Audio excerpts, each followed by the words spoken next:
leído el pasaje. Lucas 18, 9 al 14. Lucas 18, 9 al 14. Que es otra parábola, la parábola del fariseo y el publicano. La parábola del fariseo y el publicano, Lucas capítulo 18, versículos 9 al 14. ¿Lo tenemos, hermanos? Amén. Amén. Dice así la palabra. A unos que confiaban en sí mismos como justos y menospreciaban a los otros, dijo también esta parábola. Dos hombres subieron al templo a orar. Uno era fariseo y el otro publicano.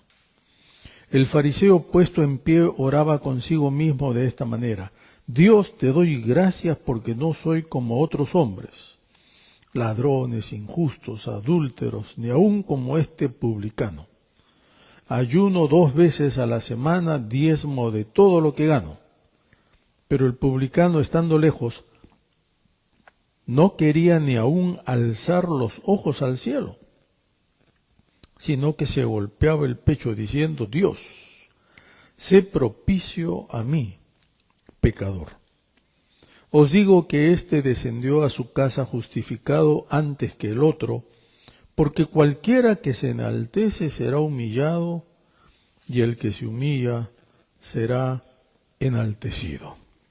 Amén. Tremenda palabra, ¿verdad? Es una parábola muy conocida, una parábola que creo todos podemos de alguna manera relacionarnos con la historia. Siempre se dice que hay 2 tipos de personas en este mundo, ¿no? Eso se acostumbra a decir. Están, por ejemplo, las personas que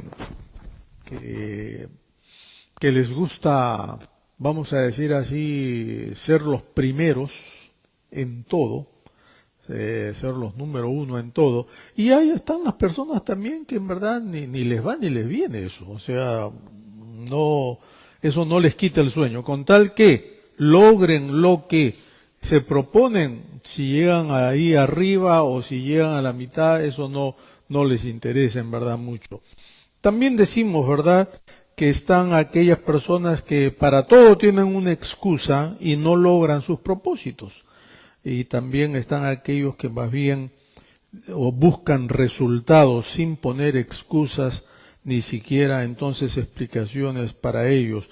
Están también, la característica más común es de los buenos y los malos, ¿no? A mí me gusta, para relajarme, ver esas películas antiguas, creo que ya lo dije acá, del oeste, ¿no? Esas películas de los 70, qué sé yo, El Gran Chaparral, y bueno, esas películas, ¿no es cierto? Porque para mí en esas películas no hay que pensar mucho, porque todo está ya en blanco y negro. Ya tú sabes, por ejemplo, quiénes son los buenos y quiénes son los malos. Para empezar, hay estereotipos, obviamente, y estereotipos muy feos, que ahora ya políticamente no sería correcto ni siquiera pensar en algo así. Por ejemplo, todos los que son los buenos, ¿no? Los jovencitos de la película, por lo regular están bien vestidos, el sombrero está bien, ¿no es cierto?, nuevo casi, aún las pistolas que tiene son diferentes, mientras que los malos son barbudos, ¿verdad? El sombrero está estropeado, sucios, sus caballos están a la miseria, o sea que ya prácticamente de solo verlo, ya nosotros sabemos en qué va a terminar la serie, que siempre el joven de la película es quien gana y los malos son los que pierden, ¿verdad? Y miren ustedes, queridos, que cuando uno piensa en esta parábola del Señor Jesús, parecería que también hay lo que podríamos decir 2 tipos de personas cuando se acercan a Dios. Las personas que se justas, como el mismo Señor lo dice en la parábola. Y están personas que ni siquiera levantan los ojos al cielo porque se sienten indignos del Señor. Dos tipos. No hay medias aguas, no hay nada en medio. Están esos dos tipos y el Señor lo dice en el versículo 9 que hemos leído, lo dice de una manera clara. El Señor no está hablando de dos tipos de gente o sobre dos tipos de gente que sus oyentes no estaban conscientes, sino que el Señor les está hablando a ellos directamente. Como diciendo, estos dos tipos de gente del cual yo voy a hablarles son ustedes. Impresionante. En esa multitud de discípulos y gente que le seguía, estarían obviamente también sus apóstoles. Y el Señor entonces le dice, miren, no voy a contarles una historia inventada, ficticia, y no voy a hablarles de ustedes. Dentro de este grupo hay dos tipos de gente. Y uno de ellos es el que se acerca a Dios altivamente y el otro es el que se acerca a Dios en humildad. ¿Cómo les habrá caído eso a esa gente? No sé. Pero me imagino que no muy bien, que digamos. Y el Señor entonces pone dos ejemplos con los cuales ellos rápidamente se iban a identificar. Al de un fariseo, o sea, el hombre más culto, más religioso del pueblo, y por otro lado pone a un cobrador de impuestos. Era el hombre más despreciable para los judíos, porque era un hombre que trabajaba para el Imperio Romano, y era el hombre que perseguía a la gente, a los ciudadanos judíos, para cobrarle sus impuestos. O sea que ustedes se pueden imaginar, no podría haber dos tipos de personas más opuestas. Uno que se jactaba de ser, ¿no es cierto?, el maestro, el religioso por excelencia, y la otra persona que era el despreciado y el marginado por todos los demás. Ahora, esta parábola, aun cuando es muy breve y muy sencilla, para mí, hermanos, es una, ¿cómo llamaríamos? Es una de las parábolas más bonitas para darnos a entender la actitud que debemos tener ante Dios, no importa quiénes seamos. Miren ustedes que todo ocurre en el templo, versículo 10. Estos dos hombres van al templo y van a orar. En aquella época la gente iba a orar 2 veces por día, más o menos alrededor de las 9 de la mañana y a las 3 de la mañana. Eso era el tiempo, las horas en que la gente iba a orar. En cada uno de ellos, ¿verdad?, se ofrecían sacrificios y sobre todo sacrificios porque esas eran las únicas o los únicos momentos en que la gente inclusive podía interceder a Dios por sus pecados, pedir perdón a Dios por sus pecados.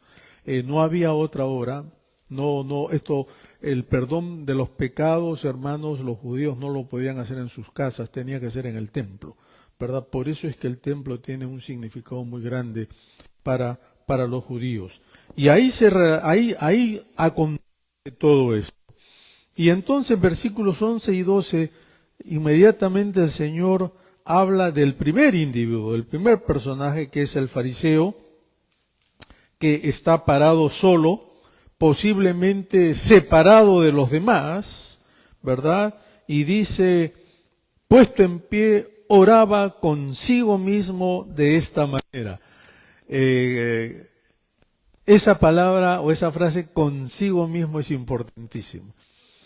Porque lo que está diciendo es que el fariseo estaba orando para él. Estaba orando para él.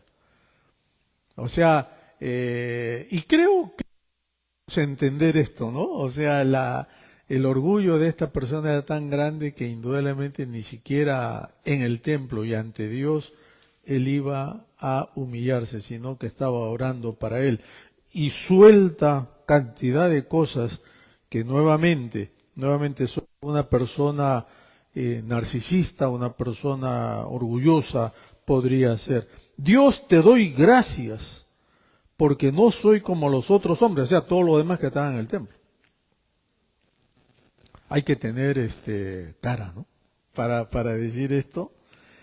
Dice, ¿no? Que son ladrones, injustos, adúlteros. Y al final dice, ni aún como este publicano. O sea que el publicano era de lo peor, porque ni siquiera adúltero, ni siquiera ladrón, sino que ya era lo peor.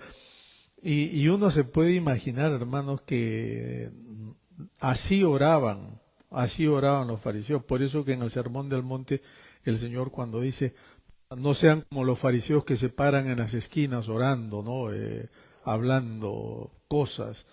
Esto era lo que ellos hacían y con eso ofendían y naturalmente también humillaban a otros. Y luego en el versículo 12 menciona sus logros religiosos. Ayuno 2 veces a la semana. En verdad ellos estaban diríamos, requeridos de ayunar 1 vez por semana. Pero él iba más allá. Él ayunaba 2 veces por semana, ¿verdad? Y dice entonces, diezmo de todo lo que gano. O sea que ni siquiera tampoco daba solo ofrendas o primicias como los judíos hacían, sino que él también encima diezmaba, o sea, daba el 10% de todos sus ingresos para la obra del templo. Y con todo esto entonces el Señor va a decir prácticamente, hermanos, que la autocomplacencia que esta persona muestra es quizá uno de los pecados más comunes y uno de los pecados que tal vez todos nosotros caemos. Yo estaba pensando en esto, y si bien no vamos a escuchar en una iglesia que alguien se levante y haga ese tipo de oración, yo creo que la autocomplacencia sí es común en nuestro medio. Por ejemplo, hay o existe una autocomplacencia intelectual, es decir, aquellos que desprecian a lo que no educación. Y eso es complacencia basada en el estilo de vida. Gracias, hermano. Y cuando hablamos de este tipo de autocomplacencia o de orgullo, si ustedes me permiten, estamos hablando de aquellas personas que desprecian a quienes tienen hábitos distintos, un estilo de vida distinto, especialmente, ¿verdad? Nosotros ahora vivimos en una sociedad donde hay subculturas. Hay subculturas de toda índole. Hay subculturas, por ejemplo, las personas que solamente son vegetarianas, por llamarlo de alguna manera, comen saludablemente, como se dice, esperan que otros puedan hacer lo mismo, o aquellos que solamente ven en el deporte, tal vez lo máximo que uno podría hacer en la vida, indudablemente también tienen sus reparos contra aquellos que no son así. Pero también la autocomplacencia está en nosotros los creyentes, quienes creemos, ¿verdad? Consideramos que si bien el Señor nos ha salvado, esperamos que todos se comporten o por lo menos hagan lo que yo, en este caso, yo hago. Es decir, por ejemplo, servir al Señor en la iglesia, en todo lo que se requiera, no faltar a la iglesia, a los cultos, ofrendar, ¿verdad?, con puntualidad, sin falta, etcétera, etcétera, etcétera. Y sobre todo, queridos, esto conlleva o lleva a lo que llamamos en la iglesia un orgullo espiritual, que es lo que a mí me parece el Señor Jesús está tratando de enfatizar acá contra toda esa multitud. Y el orgullo espiritual es muy sutil, porque el orgullo espiritual puede estar vestido no de religiosidad necesariamente, sino, por ejemplo, si yo conozco más de la Biblia que otros en la congregación, automáticamente como que mi ego se eleva, ¿no? Si yo, por ejemplo, puedo tener más servicio, dones de servicio en la iglesia, como que mi ego se eleva. Si yo puedo guiar a otros, a aconsejar a otros, a asesorar a otros, es como que si yo estoy en una posición un poquito más arriba que los demás, hablando espiritualmente. Y lo que Jesús está diciendo acá es que este fariseo, siendo religioso, claro, él había llevado al extremo todo eso, y por eso se atrevía a orar de esa manera entonces en el templo. Y por otro lado, el Señor entonces también habla de la oración del publicano, versículo 13.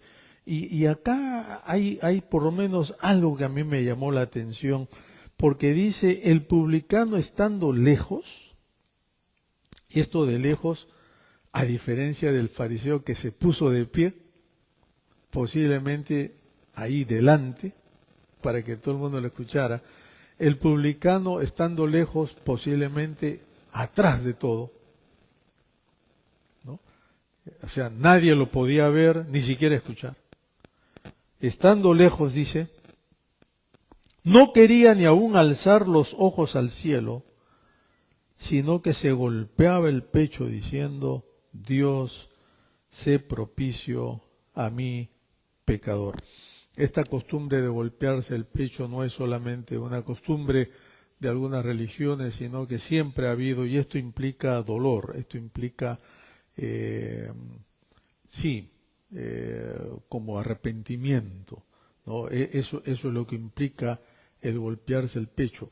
Pero lo que más a mí me llama la atención es esa última frase, lo que le decía el publicano al Señor. Porque dice, ¿verdad? Dios, sé propicio a mí, pecador. ¿Cómo dicen las versiones que tienen ustedes? ¿Qué dice? 13. Ten piedad. Ten compasión. Ten compasión. ¿Alguien tiene alguna otra? Ten misericordia. ¿Alguien tiene?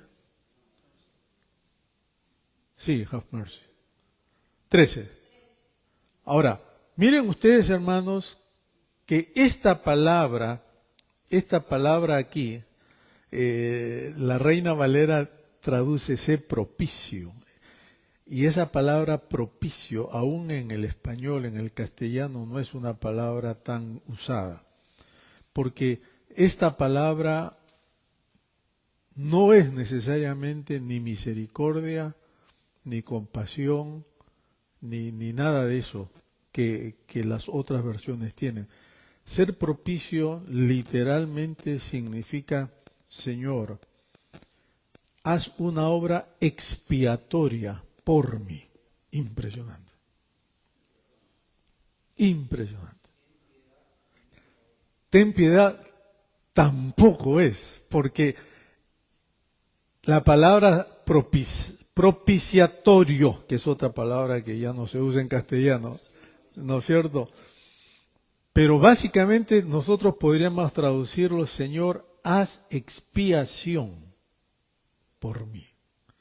El otro pasaje donde se usa esta palabra es en Hebreos 2:17. ¿Alguien lo tiene? Hebreos 2:17. Que son solamente 2 versículos en todo el Nuevo Testamento que se usa esta palabra. ¿Qué dice Hebreos 2:17? ¿Lo tienen?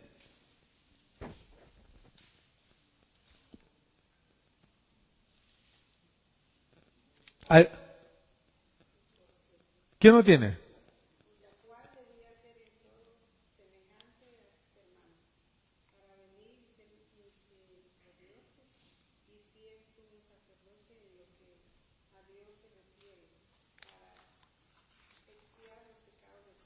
Eso es, ¿no? Miren ustedes lo que dice acá el autor del libro de Hebreos. Dice, yo estoy en otro. Déjenme volver a leer lo que la hermana Erika ha leído. Pero miren lo que dice aquí en Hebreos 2:17, otra vez.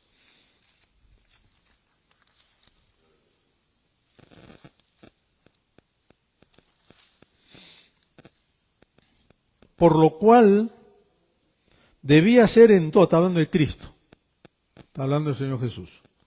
Por lo cual debía ser en todo semejante a sus hermanos, para venir a ser misericordioso y fiel sumo sacerdote en lo que a Dios se refiere. Y la última frase dice, para expiar los pecados del pueblo. Y esta palabra expiar de acá es la misma que se usa aquí en 18:13 de Lucas, cuando el publicano le dice, Señor, expía mis pecados. Y miren ustedes, queridos, que cuando nosotros leemos esto y vemos entonces la actitud del publicano, ya estamos en un nivel de lo que llamaríamos, ¿verdad?, humillación extrema de este hombre, que es la correcta actitud con la cual debemos acercarnos a Dios. A diferencia del fariseo que se jactaba, este hombre se siente tan pecador que ni siquiera la palabra misericordia cubre sus pecados. Porque la misericordia es básicamente, acá yo te perdono. Pero lo que el pecador el publicano está pidiendo es, Señor, limpia todos mis pecados, expía. Y la expiación solamente la hace el Señor Jesucristo, como dice Hebreos capítulo 2. Él es el único que hace expiación, nadie más. Tú haces misericordia, yo hago misericordia, yo tengo piedad, tú tienes piedad. Pero el único que expía, que limpia, que borra pecados es el Señor. Y eso es lo que le pide el publicano al Señor, a Dios en esta oración. Dando a entender otra vez, hermanos, dando a entender que tú puedes ser la persona más despreciable del mundo, por ponerlo de alguna manera, porque el publicano era así, ¿no? Era más que adúltero, era más que ladrón, era más que todo, ¿no? Cuando el fariseo dice, ni siquiera soy como este. No pide perdón tampoco, esa es la verdad. Pero al final este hombre entiende que por más pecador que era, lo que él necesitaba no era solo misericordia, sino era que alguien venga y quite, limpie, expíe esos pecados para que él así pudiera presentarse limpio delante de Dios. Impresionante. Es impresionante, hermanos, porque miren, cuando nosotros venimos al Señor, sea en oración como en este caso, venimos acá, al culto. Yo creo que esta es la actitud. Esta es la actitud.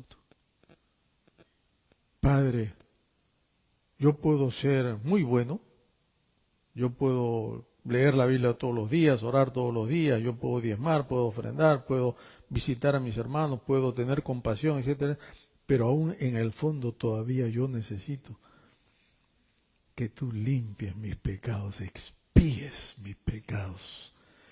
Y esa actitud de este publicano es lo que le hace decir al Señor Jesús al final. Versículo 14. Les digo que este hombre descendió a su casa justificado antes que el otro, o sea que el fariseo. Porque cualquiera que se enaltece será humillado y el que se humilla será enaltecido. Nosotros el domingo pasado decíamos que a veces nuestra fe no está en Dios necesariamente, sino en nuestra fe. ¿Se acuerdan, no? Que hablábamos de que a veces decimos, mira, la fe mueve montañas. No, la fe no mueve montañas. Quien mueve montañas es Dios. Claro, nuestra fe está anclada en Dios, pero quien mueve montañas es Dios. Mira, la fe puede hacer cualquier cosa. No, la fe no hace nada, porque la fe no es mágica. Es Dios quien hace las cosas. Y aquí lo que el Señor está tratando de enseñar es que a menos que nuestra actitud con el Señor sea la actitud correcta, ¿verdad? Que Él es el único quien puede constantemente, hermanos, constantemente expiar, limpiar nuestros pecados. Entonces, la justificación del Señor siempre quedará como allí, ¿no es cierto? Un tanto todavía a medias. Me gusta cómo termina el Señor, porque esta es la fe que necesitamos al comienzo de nuestra vida y es la fe, es la misma fe que necesitamos hasta el final. En la clase de bautismo esta mañana eso es lo que veíamos, decíamos que Pablo, ¿verdad? Hablando justamente de estar unidos con Cristo, él decía, ¿no es cierto? Si ya ustedes murieron con Cristo y han resucitado a una nueva vida, ¿cómo pueden volver a la vida antigua? Eso es lo que dice Pablo. Y aquí lo que está tratando, ¿verdad? Lo estamos tratando nosotros de entender es que el Señor le dice a toda esa multitud, entre los cuales estaban sus discípulos, sus apóstoles, le dice, a menos que ustedes se humillen delante de Dios como se ha humillado este publicano, entonces no están acercándose correctamente a Dios. Y hermanos, para vivir la vida cristiana santa, sin lugar a dudas necesitamos un correcto acercamiento a la presencia de nuestro Dios. Que el Señor nos ayude a guardar un corazón humilde, un corazón humillado, un corazón que sabe agradecer a Dios, pero también sabe reconocer que delante de Él es lo único la única actitud que podemos tener es justamente decirle, Señor, limpia mis pecados, limpia mi corazón, limpia mi vida. Aquí estoy. Amén. Vamos a orar. Padre, gracias porque tú nos ayudas a comprender la palabra. Gracias por esta lección que tú diste, que después de tantos años todavía nos habla a nosotros. Señor eterno, tú no haces excepción de personas, y tanto el fariseo como el publicano tenían la misma, Señor, oportunidad de acercarse a ti, pero uno malgastó esa oportunidad orando para sí mismo, mientras que el otro aprovechó para acercarse con una actitud correcta a ti, pidiéndole que limpie sus pecados, que expíe sus culpas. Gracias, Padre, porque con esa actitud es que queremos venir también a ti cada vez que nos acercamos, sea en oración o sea en un culto. Ayúdanos a hacerlo. Te lo ruego en el nombre de Jesús. Amén. Amén. Amén.